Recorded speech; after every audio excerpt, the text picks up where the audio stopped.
Bonjour, le chef directeur. Bonjour madame. Alors, AD Communication et donc avec le directeur technique de la Fédération ivoirienne de l'athlétisme, il s'appelle monsieur Koda Siyé. Et avec lui, nous allons donc parler de la situation de l'équipe ivoirienne qui séjourne ici au Cameroun, précisément dans la ville de Douala, à Akwa, pour nous faire comprendre ou bien nous expliquer réellement ce qui se passe. Est-ce qu'ils sont bien logés? Est-ce qu'ils ont des véhicules? Là, je ne saurais vous dire davantage. Il est devant nous, il a la parole. Oui, bonjour madame. Effectivement, depuis le 19 matin, nous sommes à Douala.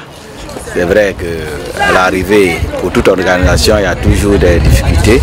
À l'arrivée, nous avons quelques soucis. Bon, Dieu merci. De 2 h du matin jusqu'à 6 h, nous avons été logés à l'hôtel de Galles et à l'hôtel Prince de Galles. Voilà. Et au préalable, on était à l'hôtel Faya, mais là-bas, on n'a pas eu de place. Donc nous sommes retrouvés à l'hôtel Prince de Galles. Bon. Alors vous partagez l'hôtel avec d'autres équipes? Ah oui, nous sommes avec le Botswana, Zambie, Sénégal, voilà. Libéria aussi. Oui.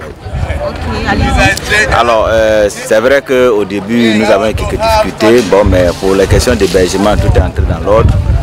Bon, aussi au départ, il y avait quelques soucis d'eau, mais après, c'est rentré dans l'ordre. Et hier aussi, quelques soucis, sinon depuis avant-hier, jusqu'à hier, quelques soucis des navettes. Bon, aujourd'hui, je pense que tout est entré dans l'ordre, puisqu'ils nous ont donné le contact du responsable à tout moment où nous sommes coincés.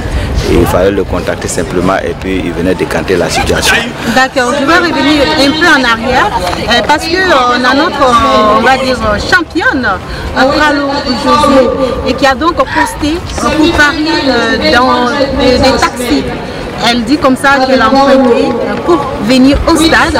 Or, il y avait d'autres équipes qui étaient accompagnées même par la police. Est-ce que c'est la réalité? Oui, c'est la réalité. Il faut dire qu'il y a des équipes qui sont accompagnées par la police. Bon, nous, à notre niveau, nous ne savions pas cela parce que hier, lorsque nous sommes descendus, il n'y avait plus de navettes et les seules navettes qui étaient arrivées étaient déjà pleines.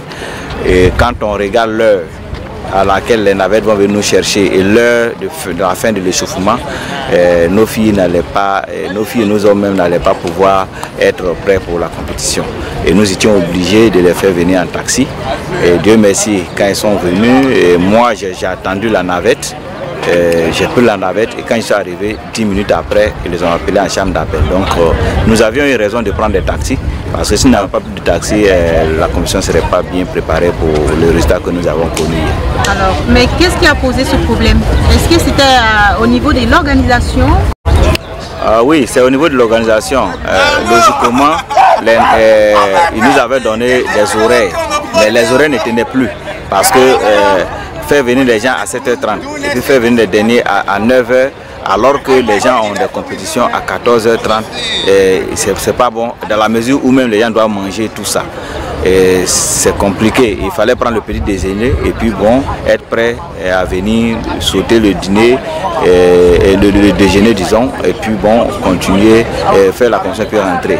Mais lorsque nous avons demandé, ils nous ont dit qu'il n'y avait pas de problème. L'heure indiquée c'était 11 h pour notre départ. Et nous avons poussé même jusqu'à 11 h 30. Bon, malheureusement, il n'y avait pas de navette disponible. D'accord, mais actuellement, est-ce qu'on peut dire que les Ivoiriens sont dans leur peau? Ah oui, nous sommes obligés d'être dans notre peau. Parce que nous ne sommes pas seuls là-bas, nous sommes avec d'autres délégations. Et s'il n'y a pas de navette pour nous, il n'y a aussi pas de navette pour les autres. Tout le monde se plaint, mais bon, nous avons fait avec. Même ce matin, par exemple, nous avons été escortés. La navette qui était venue nous chercher le matin, nous avons été escortés. Mais malgré les escortes, arrivés en route, même les escortes ont été bloqués par l'embouteillage. Voilà, Voilà, donc on va peut-être résumer en disant que c'est un problème peut-être lié à la circulation à Douala. Oui, il y a ce problème lié à la circulation, mais il faut dire que pour hier, c'était juste des dysfonctionnements au niveau de la programmation de navettes. Mais je pense que c'est un problème résolu parce que ce matin, tout le monde a été servi en termes de navettes. D'accord, merci. On va donc maintenant se pencher plus sur votre présence ici. Comment vous vous préparez? Comment ça se passe? Est-ce qu'il y a des blessés? Tout le monde se porte bien? Bon, nous avions espéré, puisque quand on prend notre championne Marie-Josée, elle devait faire la demi-finale aujourd'hui. Mais compte tenu de la fatigue, elle avait un petit mal qu'elle avait traité un peu au pays. Et puis bon, elle est arrivée ici avec la fatigue. Ça a tendance à se réveiller. Or, nous sommes à un mois des Jeux Olympiques. Donc l'équipe technique a réfléchi et nous avons voulu vraiment arrêter sa compétition pour qu'elle puisse continuer avec le traitement et puis bon voilà attaquer les Jeux Olympiques. Puisque l'objectif c'était de venir ici activer pour pouvoir avancer sur d'autres compétitions pour aller directement aux Jeux Olympiques. Mais nous n'avons pas voulu prendre de risques. Voilà, nous n'avons pas voulu prendre de risques, nous avons purement abrégé sa demi-finale. Voilà. D'accord, merci beaucoup, très cher directeur. On va vous revenir encore, peut-être demain ou après-demain, pour nous donner encore des détails sur l'équipe ivoirienne ici au Cameroun.